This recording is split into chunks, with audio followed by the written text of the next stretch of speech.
Welcome to week number 6. This week we're going to go over a cervical case study. Before you start the session, always make sure to ask any questions from the previous sessions.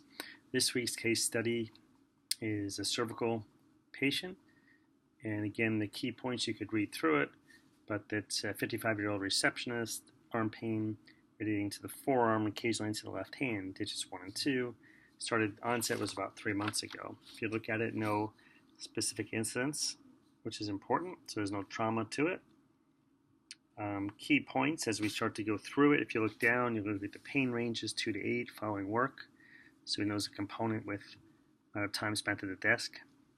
Some of the aggravating factors are carrying items, difficulty sleeping, which is something you want to have them point out to you for later on when we have a red flag that we want to rule out any other pathology that goes with stopping from sleeping. We see the mechanism, flexion rotation movements, cough and sneeze, so maybe some space occupying lesion. Outcomes, when you look at the outcomes and you see 21 out of 50, remind them that's a moderate disability. There were testing and there were no MRIs, but the shoulder was clear. Thoughts for the severity, it's moderate. Person still can work, but doing less, so it's stopping their function. Irritability is still moderate, half a day of work, then she has to rest.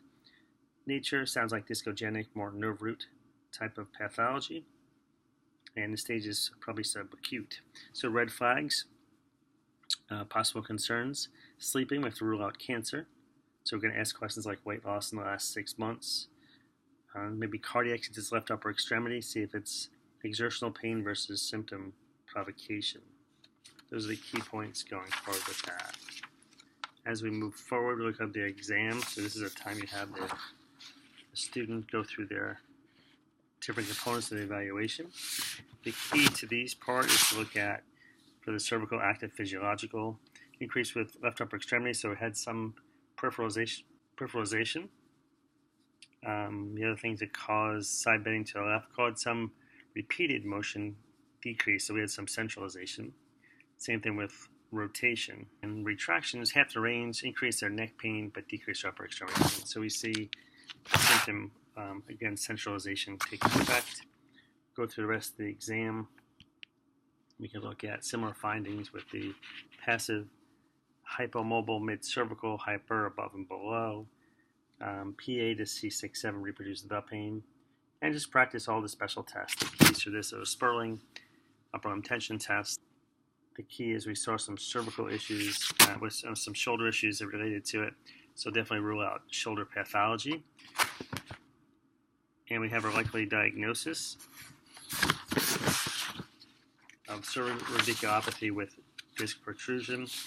And let's going to go over the exercise progression. So management of this patient would focus on centralization, so it's a directional preference. Once we have centralization, we could go towards mobility above and below, and then add in some stability exercises. And the key to this patient case study is to discuss patient education.